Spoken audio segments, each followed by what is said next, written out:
এরকম রুমাল দিয়ে আসে। আরে হারামখোর বেটির বাপের কাছে 1.5 লাখ টাকা নিয়েছো তখন লজ্জা করলো না, আর বিয়ে করতে গিয়ে রুমাল দিয়ে এরকম করে আছে, মনে হচ্ছে ওর পাছার চামড়া তুলে দিই কাঁচা কুঞ্চি দিয়ে। 1.5 লাখ টাকা চাইতে তখন লজ্জা করলো না, আর বিয়ে করতে যাবার সময় এরকম করে রুমাল দিয়ে আছে, মনে হচ্ছে কি একেবারে লজ্জাপতি গাছের বেটা। হারাম। খুব সাবধানে থাকবেন এই ব্যাপারগুলো থেকে। এরকম রুমাল দিয়ে আসে। আরে হারামখোর বেটির বাপের কাছে 1.5 লাখ টাকা নিয়েছো তখন লজ্জা করলো না, আর বিয়ে করতে গিয়ে রুমাল দিয়ে এরকম করে আছে, মনে হচ্ছে ওর পাছার চামড়া তুলে দিই কাঁচা কুঞ্চি দিয়ে। 1.5 লাখ টাকা চাইতে তখন লজ্জা করলো না, আর বিয়ে করতে যাবার সময় এরকম করে রুমাল দিয়ে আছে, মনে হচ্ছে কি একেবারে লজ্জাপতি গাছের বেটা। হারাম। খুব সাবধানে থাকবেন এই ব্যাপারগুলো থেকে।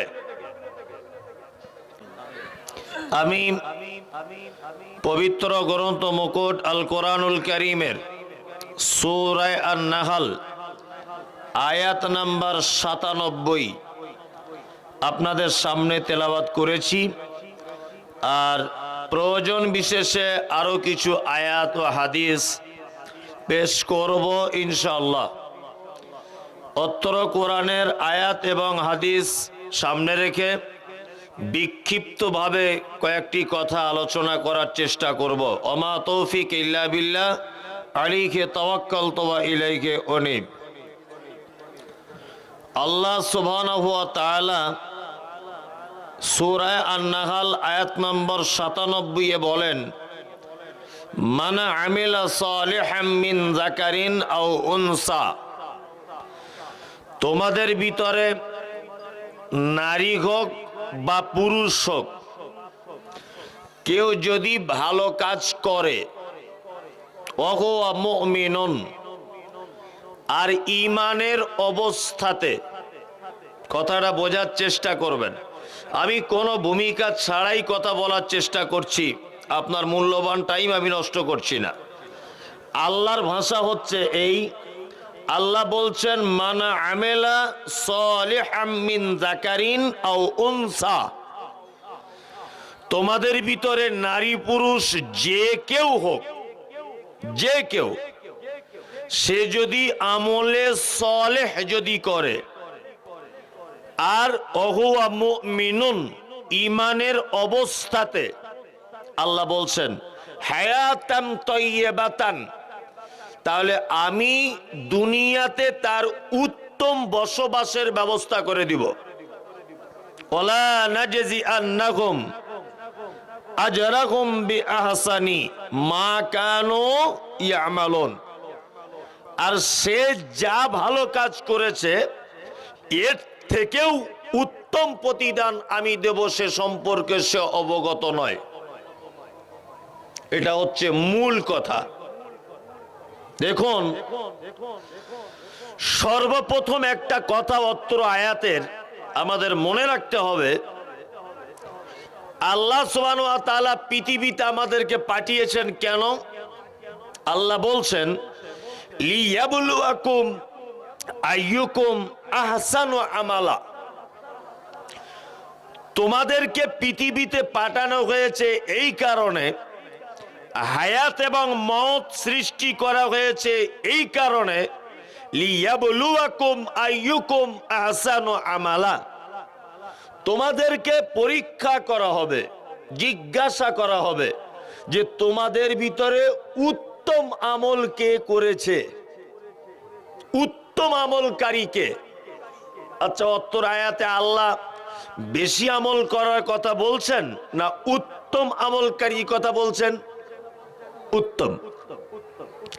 এক কথাতে পবিত্র আল কোরআনে যত জায়গাতে আল্লাহ আমলের কথা বলেছেন, ওয়া আমিলুস সালিহা, সব জায়গাতে বলেছে সৎ আমল, শুদ্ধ আমল, স্বচ্ছ আমল তোমরা করো।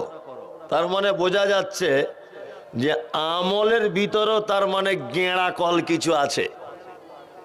তাই না? তাছাড়া আল্লাহ তো ডাইরেক্ট বলতে পারতেন তোমরা ভালো কাজ করো, আমল করো, তাই না? ভালো কাজ করো, আমল করো, এ কথা বলতে পারতেন। কিন্তু আল্লাহ বলছেন আমিলুস সলিহাত, সলেহ নেক আমল করো, উত্তম। এইবার আমাদেরকে বুঝতে হবে যে উত্তম আমল কাকে বলে। আমার গলার সুর কারি আব্দুল জব্বারের মতো ভালো নয়, আমি একটা একটা একটা একটা করে বলার চেষ্টা করব। চলুন, আমলে সলেহ কাকে বলে। প্রথমে আপনাকে আমি আমলে সলেহটা বুঝিয়ে দিই, তারপর ক্ষতিকর আমলটা বোঝাবো। এটা হচ্ছে শাবান মাস, তাই তো?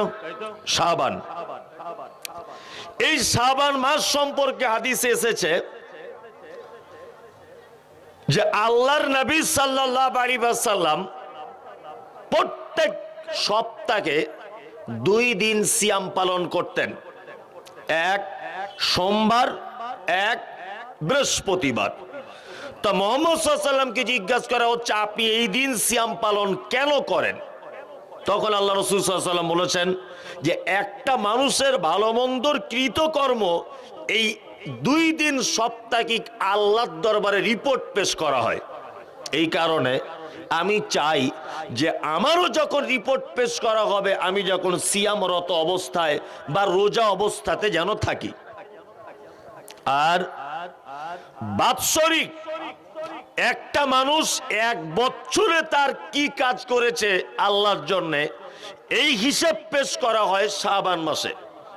ওই জন্য উম্মে সালমা রাদিয়াল্লাহু তাআলা আনহা তিনি বলেন যে আল্লাহ নবী সাল্লাল্লাহু আলাইহি ওয়াসাল্লাম শাবানে এত অধিক সিয়াম পালন করতেন, আমরা আশঙ্কা করতাম যে তিনি আর সিয়াম ছাড়বেন না বা তিনি আর ইফতারি করবেন না, এত বেশি সিয়াম পালন করতেন। আমরাও করেছি আলহামদুলিল্লাহ, সবাই করেছি তো শাবান মাসে। একটা লোক বলুন তো যে এত বড় আমল করেছি আমরা, কেউ নাই। এসব হাদিস কে মানবে ফালতু, তাই না? শাবান মাস গুরুত্বপূর্ণ একটি মাস। এখন এই মাসে আল্লাহ নবী সাল্লাল্লাহু আলাইহি ওয়াসাল্লাম অধিক সিয়াম পালন করতেন এই কারণে যে যাতে আল্লাহ রসুলের হিসাব পেশ করার সময় যেন নবী মুহাম্মদ সাল্লাল্লাহু আলাইহি ওয়াসাল্লাম সিয়ামরত অবস্থায় থাকেন। তাহলে দুটি জিনিস বোঝা গেল। আর একটা কথা বলে দিই, এই শাবান মাসের মধ্যখানের কোন এক রাত্রিতে আল্লাহ সুবহানাহু ওয়া তাআলা পৃথিবীর সমস্ত মানুষকে ক্ষমা করে দেন, 2 জন মানুষ ছাড়া।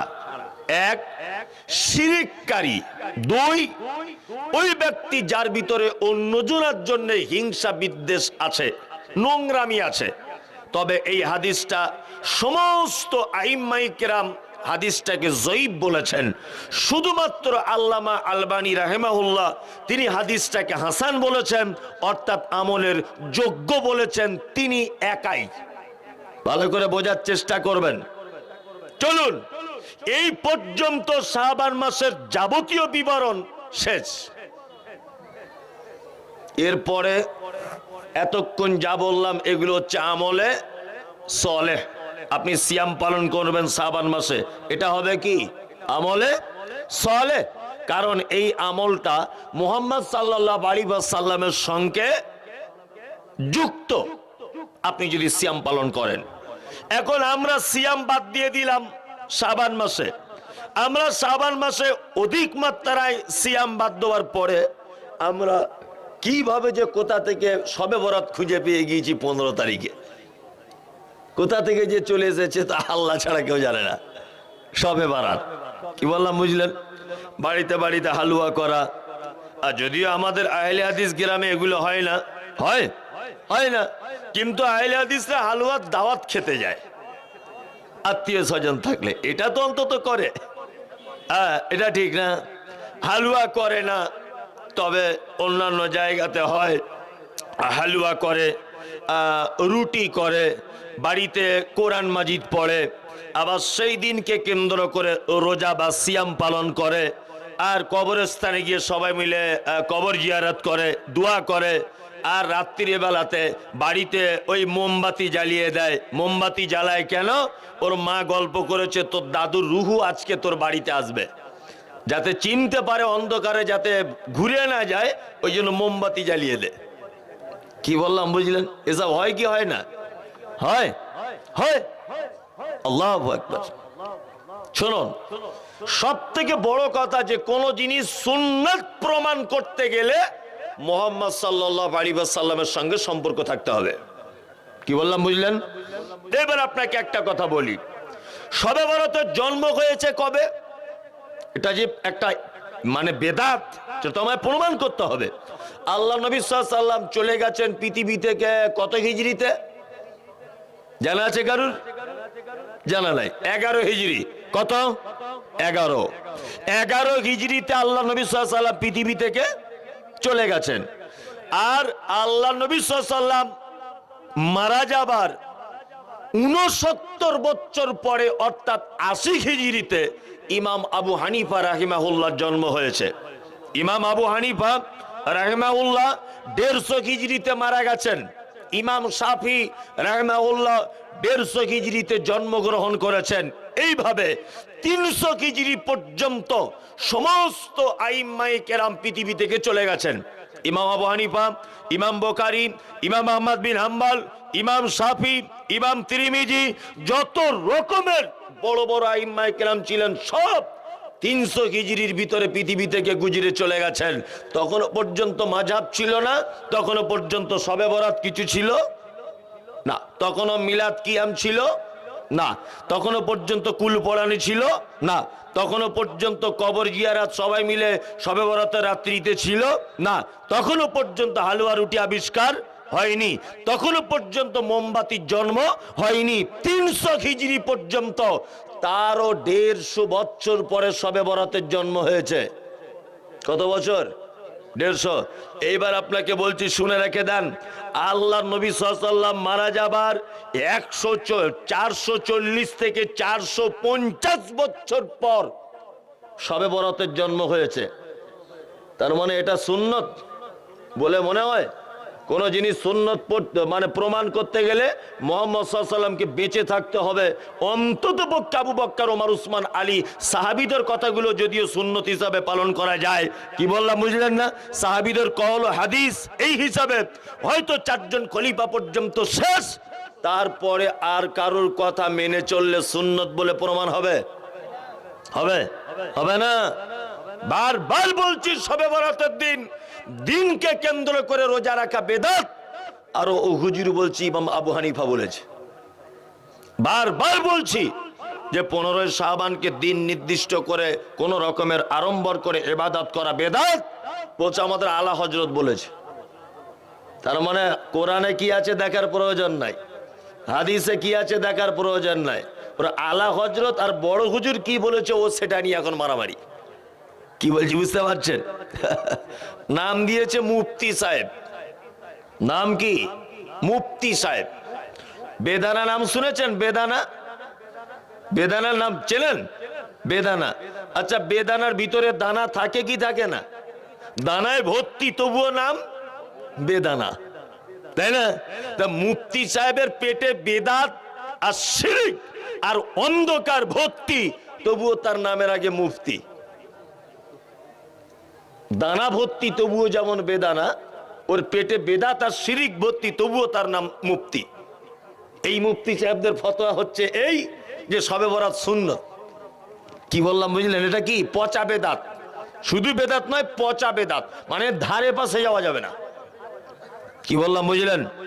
এবার একটা কথা আসছি যে মৌলভী সাহেব হালুয়া রুটি খেলে বা অসুবিধে কি? আপনাকে একটা কথা বলি, হালুয়া রুটি করে কেন? তারা বলে হালুয়া রুটি করি এই কারণে আল্লাহর নবীর দাঁত ভেঙে গিয়েছিল। ও বন্ধুরা, শক্ত জিনিস খেতে পারিনি, নরম নরম হালুয়া খেয়েছিল, তাই। এটা হচ্ছে ওয়াজ। আল্লাহর নবীর শাওয়াল মাসের 7 তারিখে উহুদের যুদ্ধের দিন দন্দন মোবারক শহীদ হয়েছে। কোন মাসে? শাওয়াল মাসে, তাই না? 7 তারিখে উহুদের যুদ্ধ সংগঠিত হয়েছিল কত সালে? শাওয়াল মাসের 7 তারিখে, কত হিজরিতে? 3 হিজরিতে। 3 হিজরিতে শাওয়াল মাসের 7